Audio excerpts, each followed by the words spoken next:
मधुसूदन जी 2 दिनों से सो नहीं पा रहे थे। वजह, जब भी सोने जाते कुछ पुरानी बातें याद आ जाती। अयोध्या की बातें। वह एक गरीब परिवार से थे। 20 साल पहले घरवालों ने अयोध्या भेजा था पढ़ने के लिए। साकेत महाविद्यालय में उन्हें प्रवेश मिल गया। वहीं एक आश्रम में रहने और खाने की व्यवस्था हो गई।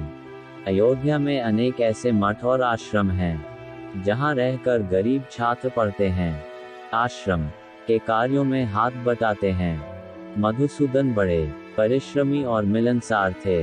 जल्दी ही सबसे घुल मिल गए। आश्रम के प्रमुख एक स्वामी जी थे। संस्कृत के बड़े विद्वान, शिक्षा के अनुरागी, प्रेरक व्यक्तित्व, ओजस्वी वाणी। उम्र 55 साल, लेकिन चुस्ती और उत्साह में युवाओं जैसे। विद्यार्थियों की शिक्षा उन्हें सबसे प्रिय थी। मधुसूदन जल्दी ही स्वामी जी के प्रिय छात्र हो गए। दिन में खूब जमकर कॉलेज की पढ़ाई करते। शाम को स्वामी जी के साथ सरयू स्नान, फिर हनुमानगढ़ी जाकर हनुमान जी का दर्शन करते। फिर पास में ही स्थित कनक भवन से प्रसाद लेकर वापस आश्रम आते। इस दौरान ज्ञान विज्ञान की बातें चलती रहती। हालांकि मधुसूदन की धर्म में कोई खास रुचि नहीं थी, लेकिन स्वामी जी का व्यक्तित्व और ज्ञान की बातों से वह प्रभावित थे। स्वामी जी एक बात बराबर कहते, जेहि के जेहि पर सत्य स्नेहु, सो तेहि मिलहु, न कछु संदेहु। मतलब, ये रामचरितमानस की चौपाई है।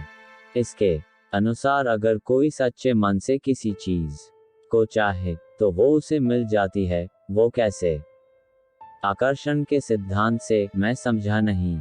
देखो, जब भी तुम सच्चे दिल से कुछ चाहते हो तो क्या होता है? तुम उसके विचारों में डूब जाते हो।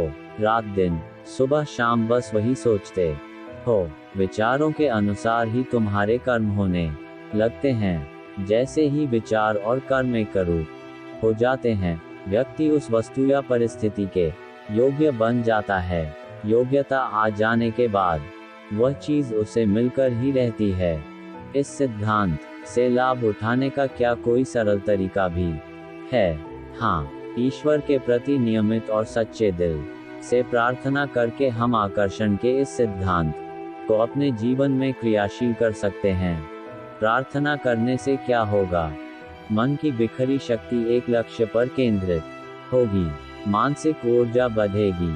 बढ़ी हुई मानसिक शक्ति से कर्मों में दृढ़ता आएगी। यह दृढ़ता लक्ष्य की ओर ले जाएगी। क्या सोचने से ही सब हो जाएगा? नहीं, जब तक लक्ष्य प्राप्ति के लिए ईश्वर से सच्ची प्रार्थना नहीं होती, तब तक नहीं। यह ताला जानबूझकर प्रकृति के द्वारा लगाया गया है, जिससे मानसिक शक्ति के द्वारा लोग अपनी गलत इच्छाओं को न पूरा कर सकें। इस तरह के तर्क वितर्क चलते ही रहते थे। मधुसूदन को यह सिद्धांत कोरी कल्पना लगता था। वहीं स्वामी जी का प्रबल विश्वास था कि अपनी इच्छाओं की पूर्ति के लिए हमें ईश्वर से प्रार्थना करनी चाहिए। अगर वो इच्छा हितकारी है तो ईश्वर उसे पूरा करेंगे, क्योंकि उनका भंडार अक्षय और अनंत है। जब भी आश्रम में कोई बीमार पड़ता, स्वामी जी सामूहिक प्रार्थना जरूर करवाते। समय गुजरता गया। मधुसूदन जी की शिक्षा पूरी हो गई। एक अच्छे सरकारी पद पर लखनऊ में नियुक्ति हो गई। वह नई परिस्थितियों में रम गए। 20-22 साल पंख लगाकर उड़ गए। आश्रम से नाता पूरी तरह टूट चुका था, लेकिन 2 दिनों से एक अनूठी बात हो रही थी। जब भी बिस्तर पर लेटते, स्वामी जी की याद आती। उन्होंने आश्रम के एक ट्रस्टी का नंबर लिया, बात की। पता चला कि स्वामी जी को कानों से बहुत कम सुनाई देता है। मधुसूदन के मन में इच्छा जगी, स्वामी जी को कान की मशीन हियरिंग एड देनी चाहिए। उन्होंने अपने पड़ोस में ही रहने वाले एक विशेषज्ञ चिकित्सक से बात की। उनके बताए पते पर एक ऑडियोलॉजिस्ट से जाकर मिले। कान की मशीन खरीद ली। उसे चलाने और फिट करने का तरीका समझ लिया। रात को घर लौटकर उन्होंने एक फैसला किया, कल अयोध्या जाऊंगा। अगले दिन खूब सवेरे उठे। सुबह 8 बजे वे आश्रम पहुंच चुके थे। उस समय विद्यार्थी सुबह का जलपान कर रहे थे। एक छात्र से बातचीत शुरू हुई। बूढ़े स्वामी जी कैसे हैं? ठीक हैं, लेकिन अब कानों से सुनाई नहीं देता। इलाज हुआ कि नहीं? डॉक्टर देखने आया था। कान की मशीन बोला है। मशीन तो लग गई होगी, अब कैसे लगेगी? अयोध्या या फैजाबाद में वैसी कान की इलेक्ट्रॉनिक मशीन मिली नहीं। लखनऊ में ही मिलती है। लखनऊ से मंगाया नहीं। स्वामी जी कहते हैं आश्रम का धन विद्यार्थियों के लिए है। अगर वास्तव में उन्हें इस मशीन की जरूरत होगी तो ईश्वर इसे खुद लखनऊ से भेज देंगे। अच्छा हाँ, हम आश्रमवासी पिछले 3 दिनों से हर शाम को सामूहिक प्रार्थना कर रहे हैं कि ईश्वर स्वामी जी की समस्या का निदान करें। मधुसूदन जी के पूरे शरीर में जैसे कंपन हो रहा था। वह उस विद्यार्थी के साथ स्वामी जी के कमरे में गए। वे बहुत वृद्ध हो चुके थे।